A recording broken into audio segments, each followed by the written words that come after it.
Hi, Promise. Good morning. It's good to have you on the call. Hi, Evelyn. All right. You're welcome. Thank you for doing this with us. And My pleasure. Promise Hassan is the author of Work-Life Success Principles.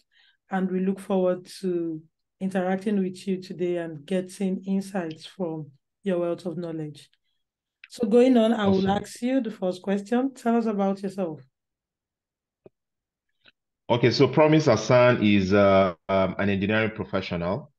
I mean, I have an engineering background with power and machine as a specialization. I recently concluded my MBA program, and I'm also a project management professional. I also have interest in product management, of course. Outside all of this, I've worked in different sectors in the industry. I've gathered quite a number of years of experience. And outside work, what I like to do outside work is spend time with people, make friends. I have this likeness for dog and yes, bike too. So that's just a little brief information about myself. Yeah. Oh, interesting. Dogs and bike. Wow. Yeah, very Okay. well. Dogs and bikes, yes. That will be a subject of discussion for another day. Obviously, I'm always on ground to have that conversation. Okay.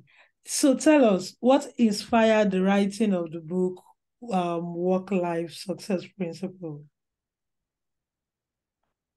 Okay, so the inspiration came from the fact that we have a lot of newbies in the industry, younger generation just finishing from school. And I am of the opinion that a lot of people need somebody who has gone ahead of them to help them, direct them, guide them as the case may be. A lot of us, older generation in the industry, I mean, not that old, but at least not as young as the Gen Z that we have around us today. So we do not have somebody to coach, guide, or mentor us when we started our career. And I'm obvious, I'm very certain that if I'd, had that opportunity to have somebody who had guide me or coach me or mentor me as the case may be, probably I would have moved further than where I am today. It's not an issue though. But again, so I felt this is a gap that we need to close. What's the best way to close the gap? Then the thought of writing a book, sharing my experience to share with these people so that they can have an insight into what it is like to be in a work environment. Probably they can learn one or two things that will help them. So the idea behind the book is just to teach people on how they can better enjoy their work environment while they also live the life they want to live. Wow, that's very good. I picked that phrase so they can better enjoy their work environment while living the life they want to live. That's actually very, very deep. And I know Yeah, from reading the book, there will be a whole lot for the younger generation to pick from it. Thank you so much for definitely. sharing that inspiration with us. So, can you give us a brief highlight into the book? What should we be expecting when we pick up the book? Oh, okay. So I have a copy here with me, the Okay. work-life success principle. I'll just open it so that so this is what the book looks like, yeah.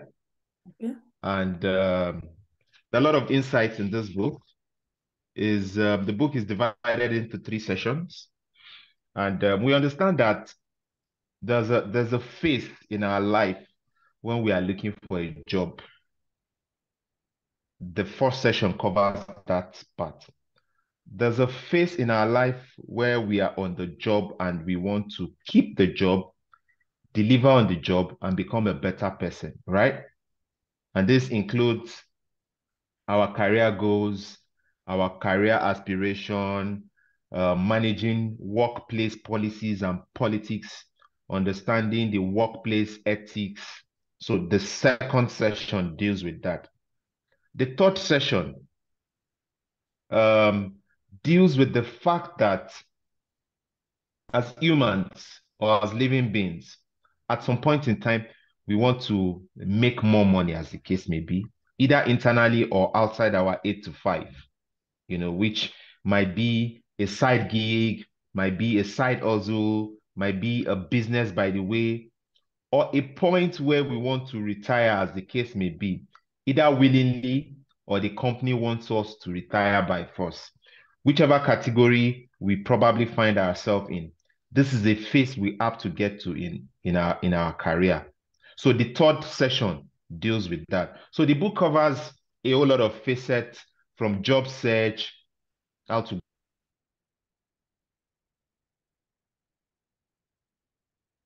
go about it, manage your workplace environment, how to manage the policies and the politics at work, how to deliver on the job, how to build the side gigs, and how to make more money. A few days ago, I was discussing with a friend who was telling me about his new workplace, and he has a colleague.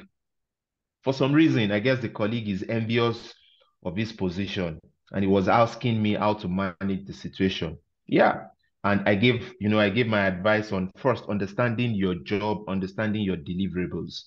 And the thing is, you cannot deliver alone in a workplace environment. So that emphasized the need for us to work together as a team. So I advised him find a way to collaborate with whoever this person is. Managing people is one critical part of our deliverables as individuals in a workplace. So all of this and many more I talked about in this book. So do well to grab a copy for yourself. Yeah. Wow, thank you so, so much for that. The book is definitely going to be a very, very rich one. And I know our listeners and the viewers that come across this video will really be interested in getting a copy. So now the next insight here, what insights or what piece of word, piece of information do you have for the younger generation? Okay, so there are a lot, but I'll just mention few. Okay. So I started my career with a company, and I remember very well, they told me in the letter that they would not be paying me, right? So the question was, how am I supposed to transport myself to work? Am I supposed to work for free? But the thing is, the next job I got was because I chose to work for free at first. I'm not saying every other person should work for free. That's not my point. But my point is be ready to start small as the case may be. So your first job might not be your dream job. Yeah. But your first job might get you your dream job. I'll take that again. Your first job might not be your dream job, but your first job can get you your dream job. So avail yourself to opportunities around, even if the money is not much. So don't let the money be the drive. I'm not saying money is not good. That's not my point. But be available to work, even if it comes with something as low as what will not cater for your bills, especially when you're starting. I mean, this is basically for young generations that have not acquired that experience. And this you can do either through volunteering, through internship, whatever means it will take you to acquire the skills and the expertise. So when you leave the four walls of your university, you have the certificate, be it first class or whatever class it is. Yes, it is fine. We agree. But don't let it get to your head that you're not humble enough to want to learn or start small, as the case may be. So be humble enough to start small, be humble enough to help, be humble enough to render services to people, even if it doesn't come with much money. Then the next thing, is the ability to upskill yourself. So because you have gotten a good job now, and you think it can take care of your bills, do you just want to um you want to relax, as the case may be? No, do not feel complacent, as the case may be. The next thing is you want to upskill yourself. Upskilling yourself might come through training, be it local training or international training, can be through online training or physical training, can be through certification, can be through, getting another degree.